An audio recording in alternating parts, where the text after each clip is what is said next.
This fucking city up with this plus.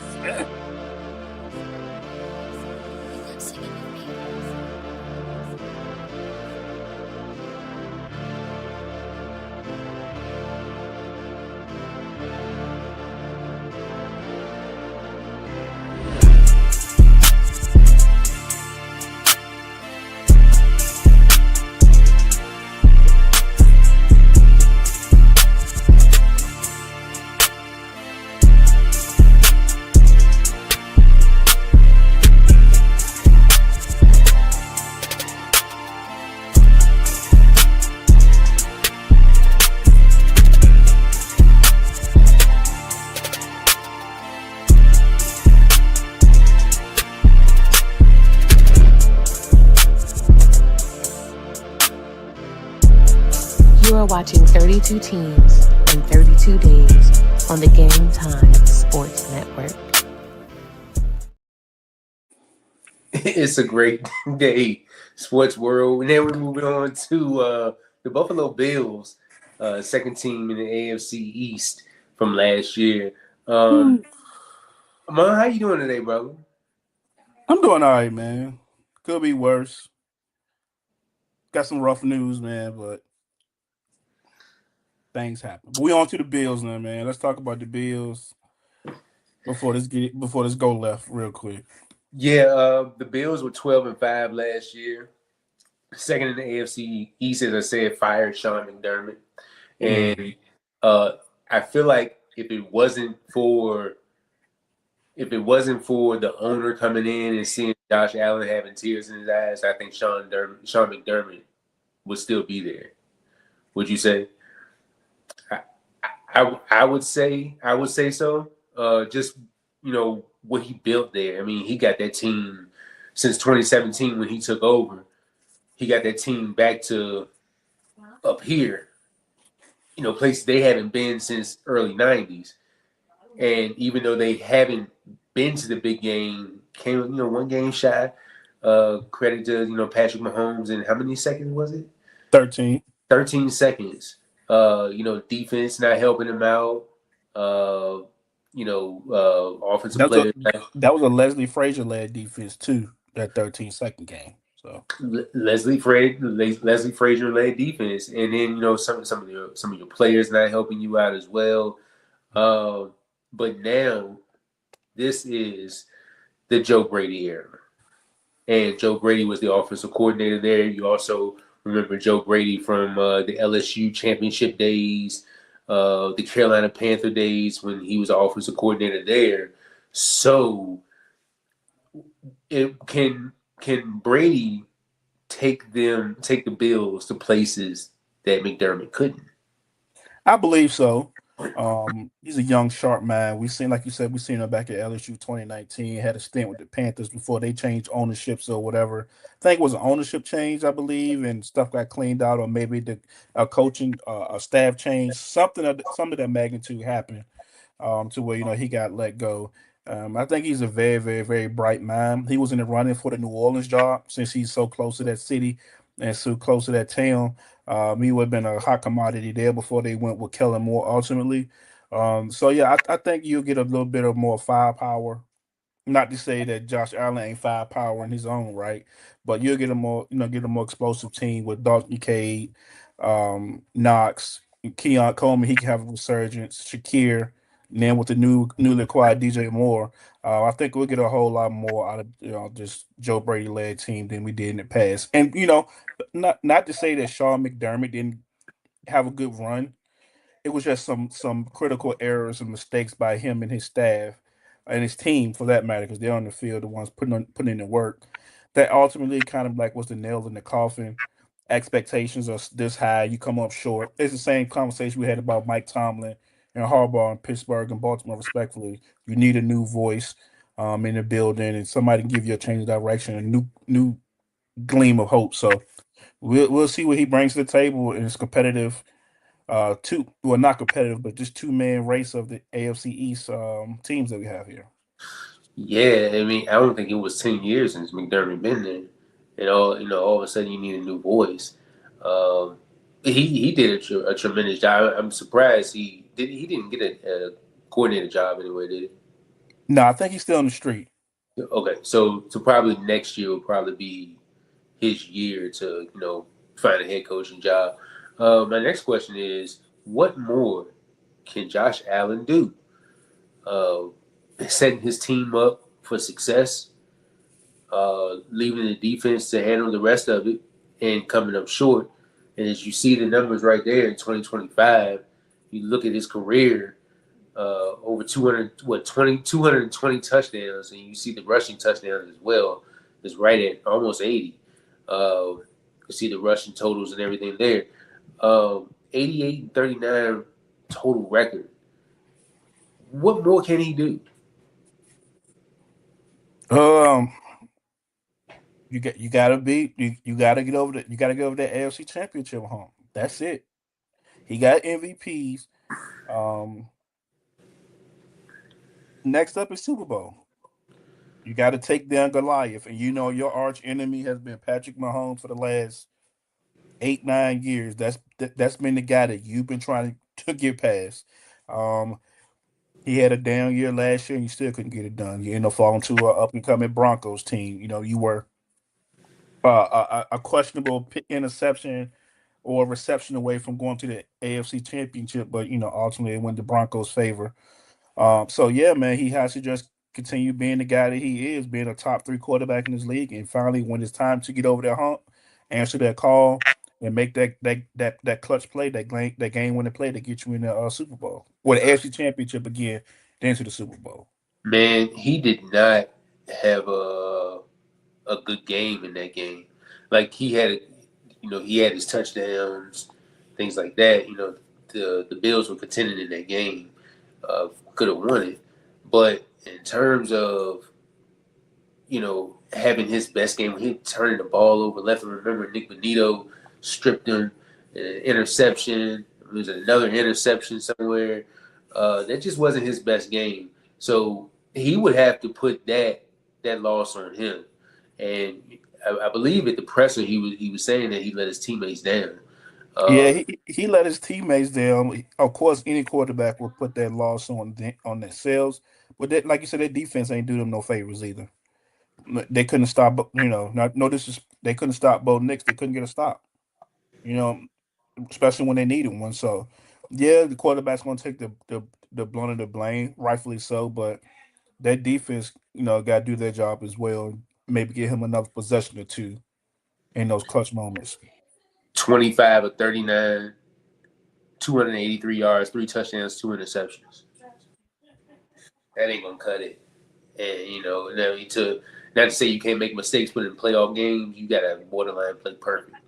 Yeah, and one of those interceptions, as I said, it was a questionable. Wish I had the video. Yeah, Yeah, go ahead. I wish I had the video of it. With Jaquan McMillan, basically, he defending Brandon Cooks, and then Brandon Cooks caught the ball. Jaquan McMillan, like you would have to see it. I know everybody knows what I'm talking You, about. you you remember it though. Oh, yes, yeah, yeah, I remember that game. So, with why this is the next question. Why won't they let James cook a little more? 3 straight 1,000-yard seasons, and you see in 2024 he had a thousand. He just crossed over 1,009 yards, 16 touchdowns. That led the league, and 25 touchdowns, 12 touchdowns last year over 1,600 yards. That led the league. Um, how about you give Cook the ball more and let him cook? Shoot, you would think 1,600 yards, 12 touchdowns, that ain't enough. In 2025, you like, whoo. But yeah, man, I think it's more of a you need more than James Cook to continue to be who he is. Unique, and we'll talk about the unique Keon Coleman to be that high second round pick out of Florida State, like we all saw him when he came out to be. He need to be that guy again. That's why they went on and traded for DJ Moore to give a boost in the receiver room. They had Diggs as well at one point, but I think James Cook just need to be consistent and be who he's been the last past couple of seasons. He got his contract like he fought for a couple off seasons ago. I think you need, like I said, I think you need Keon Coleman to step up and be that number two to DJ Moore. And we know what Knox and Kincaid and Shakir can do for this team. It's the unknowns that you don't get the production from on a Sunday basis that you need to see come up and come through for them.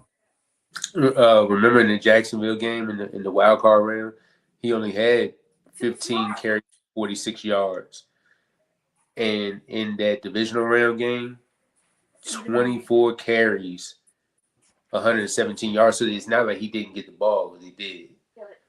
Uh, but I mean, it's just one of those things. It's like you can argue like, what else can they do because they did everything. I think turnovers just ultimately just kind of got the best of Y'all echoing through the back. them. I think the turnovers just kind of got the best of them in that game. So um, will they have a difference maker in Dalton Kincaid? Can this be a breakout year for him? And you see these numbers that from 2023, 24, 25 there, missed some games in 25. You see there in the postseason, not, well, you can see the numbers right there. I was about to say not a lot of production, but I was looking at the wrong column. But yeah, 8 catches, 6 catches, 9 catches in all three of those years. Can this be a year that Dalton Kincaid kind of opens up a little bit? He has Barring to be. He has to be because of this offense that Joe Brady's going to throw out there. You're going to see a bigger role from Kincaid. He was the first round pick too, where if you remember a few years ago out of Utah. So yeah. he's a highly drafted player, and he's been playing a little under my expectations as a first round tight end. But when you got Dawson Knox in front of you, I mean, he can get bulk of the shares. But when he's gotten the ball, he's made the most of his opportunities, and hopefully he can build on that this year and be that. Like I said in the previous slide, we had the James Cook piece up that you need the other guys to step up as well, Net, and he's gonna be a big piece of this offense. Offense, speaking of 28.3 points per game, it was tied for fourth, yards per game, fourth, third down, fourth, red zone, third. So pretty prolific offense right there. They're going to give you the points and everything else. Then they made a trade this offseason, sent a 2026 second round pick to Chicago for DJ Moore. And they also got a fifth round pick in return. And we'll get into that a little bit later on. But as you see DJ Moore's numbers right there, is this the missing piece? And I know that you weren't really too high on the move when it happened. I remember talking to you about it. Did they do enough? On the side of, you got Keon Coleman, who still needs, who still is on the development side. Khalil Shakir, your running backs, your tight ends. Is this the missing piece that they need? We're gonna find out. Is it a missing piece? It's like I said with the previous episode. Yes, it's gonna be a big piece. Um, But for me, and we haven't talked about that side of the ball yet, it's going to be that defense. It's going to be the ultimate de facto um, as a collective unit. Can they get a stop or two in the playoffs when it's needed? And to your point, I mean, I didn't like the DJ Moore move from. I like it from the Bill side. I don't know if I explained it to you when we first talked about it. I like it from the Bill side. Continue to get a proven veteran and wide receiver, but I didn't like it from the Chicago Bears side because I know you got young guns in that room, but I think DJ Moore, he was a big piece of that offense. He's going to, and I think they're going to struggle a little bit, filling that void with Luther Burden with his injuries and stuff. So for the Bills, I like it, but for Chicago Bears, I wasn't a big fan of it at all. Roma Duze going through his injury issues as well, missed some time last year. So I think you're right. I would at least let that veteran presence in there for at least another year. But you cut ties with them so quick. Maybe they got something in the you know They in know the something we don't know, of course. We yeah. just outsiders looking in. So hey, Yeah, hey, Ben Johnson turned that thing around. So, wait, primary starters on the offensive line: Deion Dawkins, 5 sacks allowed; Alec Anderson, 2 starts; Connor McGovern at 5 sacks; Osiris Torrance, 8.5 sacks given up; Spencer Brown, 4.5 sacks given up; 40 sacks taken That's the most Allen has taken during the season in his career. That was 19th. Can the Bills do enough to protect Josh Allen, or does Josh Allen have to be Superman? I, two, they have to do a little more to protect him. He has to be Superman. But Josh Allen tends to hold on to the ball a whole lot longer than he needs to. And you know that, and I know that watching the AFC games. He holds onto the ball maybe 1 or 2 seconds, longer than he needs to. But that's what make him Superman in the same vein. So you really don't want to take that away from him because that's his game. But at the same time, to protect yourself, you need to get rid of the ball and turn these, 40 sacks to maybe 25, 30 sacks. You can continue to drive the ball down the field. So I think the line do a good enough job. I think Deion Dawkins is a great left tackle. You got Osiris Torrance has got a new bag in the offseason. Then you got some young pieces you're trying to mix in as well. That's been on that team for a couple years now. So yeah, man, it's a mixture of both in my opinion. Don't hold on to the ball too long, and the line can protect a little better for Josh Allen because we saw that play when he played the Texans last year, where Will Anderson ran like 100 yards to sack him.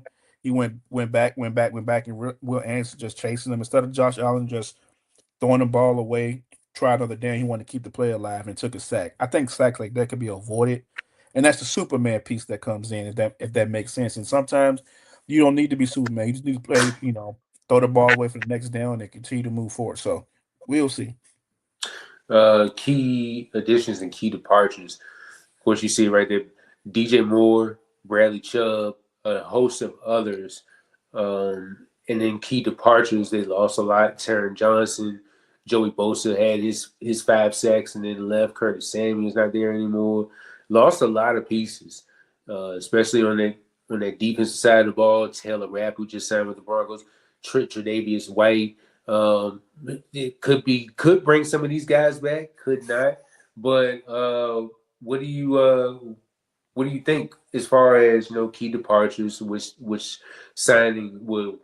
departure is going to hurt this team the most? What addition is going to help this team the most? This probably been my toughest one to the day, man. 'Cause I don't know what departure will really hurt them the most. Because you got Mr. Trubisky, he's a backup. Maybe Milano, maybe AJ, maybe Taron Johnson for the veteran presence, but he was kind of like dipping a little bit. yeah, But that's what you get younger in the secondary for. yeah. So the departure one kind of puzzles me a little bit. I really don't know what they probably, like I said, besides Taron Johnson, but that he was coming up on a contract and he was you know, going into his 30-year-old season, 28, 29-year-old season, so they won't looking to extend him. Key addition, Lloyd Cushenberry, DJ Moore. Um, I like Chauncey Gardner Johnson, but I think he's hurt right now. So Hmm. we won't see much of him on the field at all this year. So I like the additions more than I like the subtraction. You got Bradley Chubb as well. You know about him. I don't think he's going to give you much this late in his career. Not unless he has a resurgence from 18. But yeah, He had for 8 sacks last year. what's that in? He had eight sacks last year. But my thing is, could you get 8 sacks from Joey Bosa? No, You don't think so? Could you you got get 8 sacks from AJ Espinosa? You probably can get. They signed him to a 3-year 30, and I think you probably could have had AJ Epinesa and Joey Bosa give you what Bradley Chubb probably give you this year for a third of the price. yeah. And also availability is his thing too. There you go. Just as much as he is productive, he's not available a lot of the time. Lloyd Cushenberry, it could be a key signing, but Lloyd kind of tends to, get in. I know about him. Uh, Mhm. kind of tends to get in his own way sometimes. Dia Alford could be a key signing as well. I think he had 2, 3 interceptions, I want to say, on a bad Atlanta team last year. So that's your Taron Johnson replacement right there at the nickel. Um, but I agree with some of the additions that you said. I would go D Alford. I would go DJ Moore, Bradley Chubb to a degree if he can stay healthy. Going to The draft picks here, uh, T.J. Parker in the second round, Davison E. Igbenogson. Nosen, my guy. Got, got him in the second round. Jude Bowery, offensive tackle out of Boston College. Skylar Bell, wide receiver out of Connecticut. It could be something there. Caleb Elarms or a linebacker out of TCU. Jalen Kilgore. Man, I can't talk. In the fifth round, Zane Durant. In the fifth round as well, Toriano Pride Jr., a cornerback out of Missouri. You got a punter, and you got another offensive guard, well, offensive lineman in the seventh round. So, which draft pick is going to help this team out the most? I think it's going to be T.J. Parker. After we just talked about key departures and key additions, and still having some questions at their pass rush, their defensive end spot. I think T.J. Parker had potential first round potential last year. Some reason, once again, that Clemson team just didn't have it. So they had voodoo going on. But the year before, their 2024 tape, they were all outstanding. Kim Peter Woods, Antonio Williams, Clay Cudnick, all of the guys were superstars. I just don't know what happened. Maybe I don't know. That's a good question. But I think TJ Parker will come in and be, slowly implemented into the rotation. They traded out of the first round to pick up another second to get David Igbenogson. He's a little handsy out of Ohio State, but I think he'll fit good in this cornerback room. And like you said, Skylar Bell in the fourth round. Out there was some big things talk, about him coming out of Connecticut during the draft process, and he's gonna have every bit of chance to get on the field early and often for this Buffalo team that desperately need the weapons to come alive and be, produce for them this upcoming season. I can't talk today either, brother. I don't know what's going on. Uh, I do like Toriano Pride and then Igmanosin, adding them to that cornerback group along with Christian Benford and Maxwell Harrison, who was drafted last year. Two of the night, productive corners in the league coming up, young corners. Yeah, Maxwell Harrison, he has to stay healthy this year. He missed some time last year at the beginning of the season. So and he started coming around, having youth at that cornerback position is very key. Because we know, one injury and you can derail a whole plan, a whole season. So hopefully he can stay healthy. They expected a whole lot out of him last year, but he just couldn't get on the field quick enough for them. And you add, more cornerback depth with Igbenogson out of Ohio State, and then we can talk about Skylar Bell and TJ Parker. So I expect all those guys to contribute right away for this team. Uh, who was there? T.J. Parker. I don't know why I have T.J. Sanders sitting right here, Yeah, but there is yeah, a T.J. Sanders there's on it. TJ Sanders. Yeah, Oh, okay, T.J. Parker right here. But you add him to a line with Ed Oliver, Deion Walker going into his second year. Um, a Dwayne Carter who's big, big defensive tackle out of Duke, right? out of Duke, and Chubb on that one side.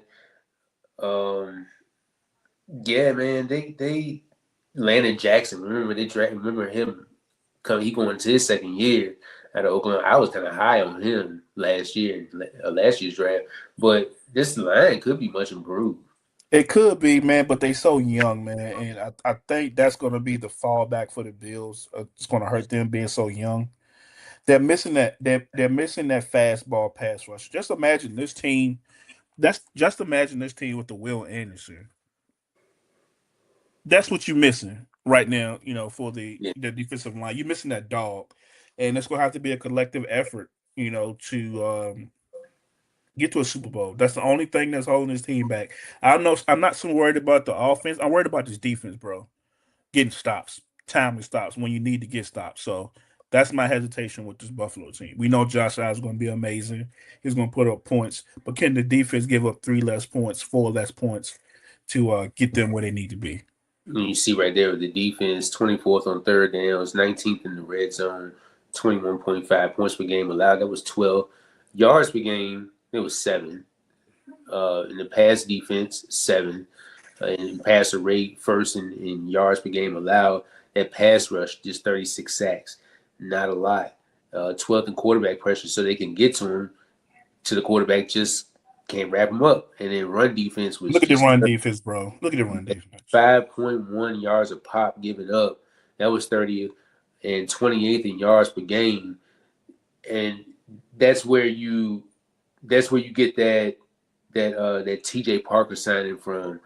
Uh, and then, with Gregory Rousseau there, Ed Oliver controlling the middle as well, Deion Walker going, as I said, going into his second year. So, you know, I don't see where they improve at. But it just remains to be seen. It has to be in the run defense, bro, because you cannot give up 136 yards a game and expect to win the Super Bowl. Nah. It has to be, bro. Like 5.1. I can give you 3 yards. I can give you three behind the Titans line right now. You can't allow that to happen, man. I think that's where when I said this defense is going to have to step up, it's going to have to be in that front seven. You're going to have to give up. You're going to have to cut 60 yards off that daggone the average, man. You have to be around the 70s to be even respectful.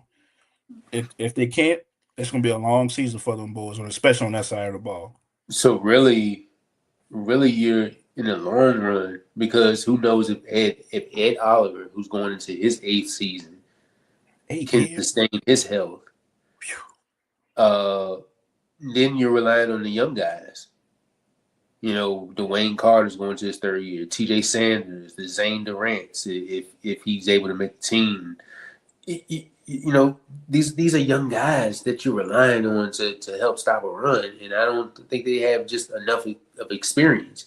Linebacker position: Dorian Williams going to his fourth year. Terrell Bernard, 100+ tackler, but have those guys sustained enough in their careers to play that outstanding defense? I Yeah, think yeah, I agree with you there. Jim Leonard Um, went into his first season as a whole defense coordinator. You yeah, know, I'm not, I want to add something before I let you go. They should have been in on Vita Vea. They should have been in on Vita Vea. but I think they Okay, were. they should have made it happen. Now, if you had if you had a secure Vita Vea, this would drastically change my tune about this run defense. If you could have got in on Dexter Lawrence, not saying you would have give up a top 10 pick or whatever the case may be, you could have gave him your first. I mean, I guess Cincinnati outbid it everybody, but if you could have gave up your first for Dexter Lawrence, you would that would have changed my tune about this Buffalo Bills run defense, man. But like you said, it's pretty bleak over there. And like you said, Ed Oliver going into his eighth season, he's not your ideal defensive lineman because he's not the big 280, 295, 300 pound guy that you need to help stop the run. He's more of a tweener. So that's really He can play in. He he can can play play all right. He around. put all of them down the line. So you need somebody like a Vita Vale or Big Dexter Lawrence type to come in and stabilize that and be that anchor on that defensive line. So until they get that, I think it's going to be tough for them to get that yards per carry. I mean, yard per carry and yards per game under control. And then with Brandon Bean, I mean, look at last year in this instance. They needed a wide receiver. Jalen Waddle was sitting right there. Miami wanted a first round pick from that year, but they didn't want to give it to him. They wanted to give him the first round pick for the next year, which I think would have been, what is it? Would have been this year or next year. They wanted to give him to him next year. But if you're trying to win, wouldn't you make the move? So I mean, I know it's a different side of the ball, but that goes to say the same. I ain't giving. If I'm the Miami Dolphins, I ain't doing the Buffalo Bills no favors. I don't care. It's beef. It's division rival. It's beef. I ain't doing you no favors. I'm on. I want 20% on the dollar. You give me two first. You can have them. But I mean, they were in the running for sure. I'm sure they did call and ask, but nah. I wish you could have went to like somewhere besides the AFC West, but can't have it your way all the time. So, I mean, but They attempted to make moves there. They settled with DJ Moore, so we have to see what how that shakes off with this team. Yes, going into their new stadium, and it's kind of this stadium is kind of unique. So like you seen it raining in there, and you would think that they would build like a like a dome type of thing. You might as well build a dome. But if it's raining, it's raining right on top of it. Like you spent all this money on this for what? I haven't seen it. Like I've seen them play in it, but I haven't seen like the structure or nothing. They don't have a dome that closes or anything like that. No, it's What? open. So you should have just stayed in what's that the old Highmark Stadium. Yeah, I don't pay my tax dollars and I ain't got a dome on this thing. Oh no, I want my money back. That's crazy. Everybody going to a dome man. Before you know it, everybody's going to be in a dome before 2040. I guarantee you. Is Just that a be on good the thing? lookout for that. No, I don't like it. Um, Mhm. because it takes the element out of the game that's been there for 70 some years. Imagine going to Cleveland in December, January, you having you in the dome, or going to Yeah, Mile High, or going to Mile High in late December, January, and you got a dome on Mile High. hey, that could be pretty soon. Yeah, it could be. I think it's in the work. Oh, no, I ain't gonna speak on it, but I think there are some speculation that they might do something. But yeah, man, just take an element of the game that I don't think needs to be taken out. Let's go into the schedule. And in week one, they got a big matchup against the Texans. Then you take the Lions. You got the Chargers, the Patriots, the Rams. Woo, man. Then you face the Raiders. So before you hit your bye week, probably score a good 60, 70 points. Get them on out the way. Week eight, Ravens, Vikings, Jets, Dolphins, Chiefs on Thanksgiving. And then you got the Patriots, Packers, Bears, Broncos. Ooh. Before you finishing the season off against the Dolphins and the Jets. So you got two tough stretches right there in the beginning of the season between weeks 1 through 5, and then that week 12 through 16. Oh, and then you got division opponents too. So I mean, I'm not expecting too much out of Miami, but maybe the Jets can kind of squeak one by. What do you think about this schedule here?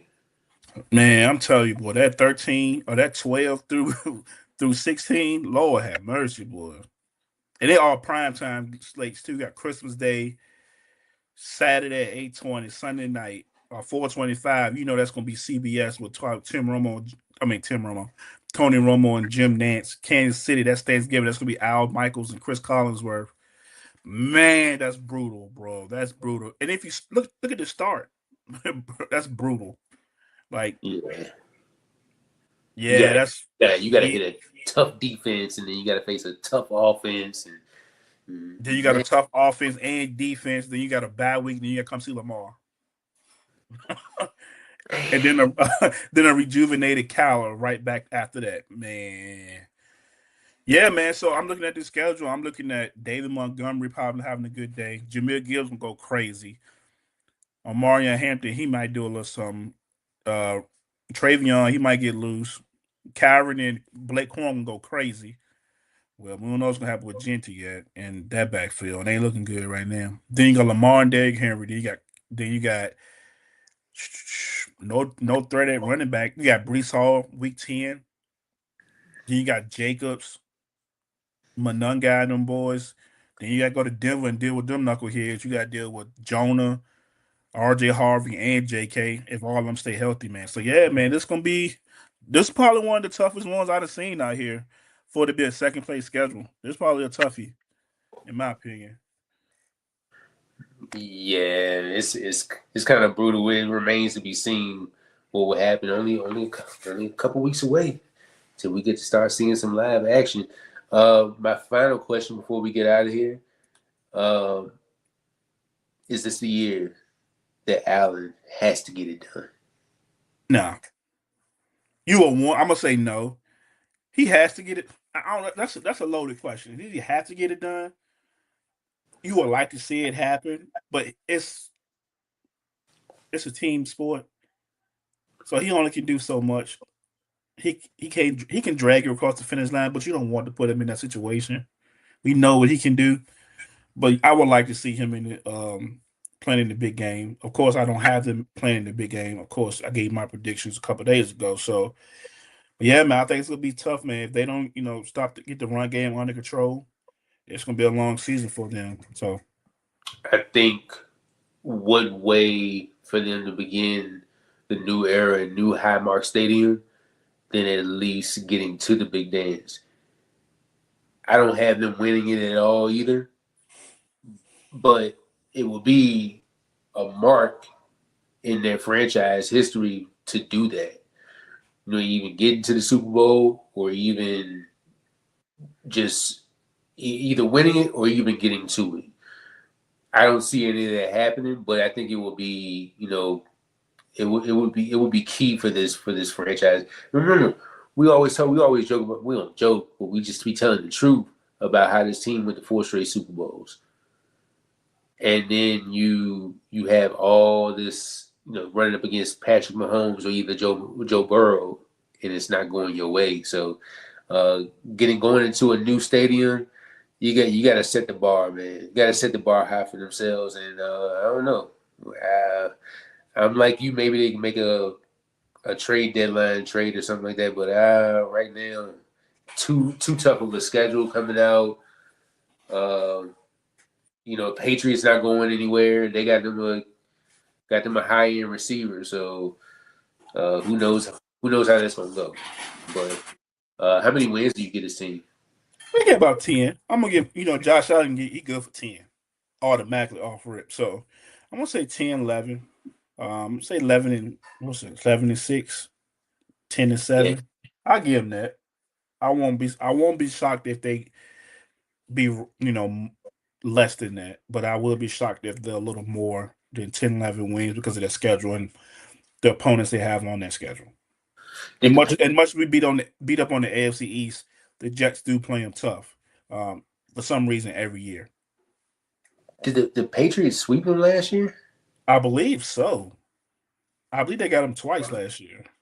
No, they won in week 15, but they lost in week 5. So uh, Oh, they probably Pages probably rested players. yeah, yeah. So uh, you got anything else before we get up out of here? No, man, I ain't got nothing else, man. We get ready to talk about the. I don't shoot. I don't even know which one next. That's how bad it's been for the Dolphins. Jets. The Dolphins next. We talk about the Dolphins, and when we get on that episode, there it's going to be a lot of. You're gonna be from me. You're going to hear a lot of, you know, going for the future. This is not about this year. This is not about next year. It's about 2 years down the road because we know, the money situation that they have with the tour contract, Tyreek not being there anymore. Um, so yeah, man, this could be a interesting one, but it's gonna be a more of a looking towards the future and beyond. For sure. Catch Miami and us tomorrow here on 32 and 32.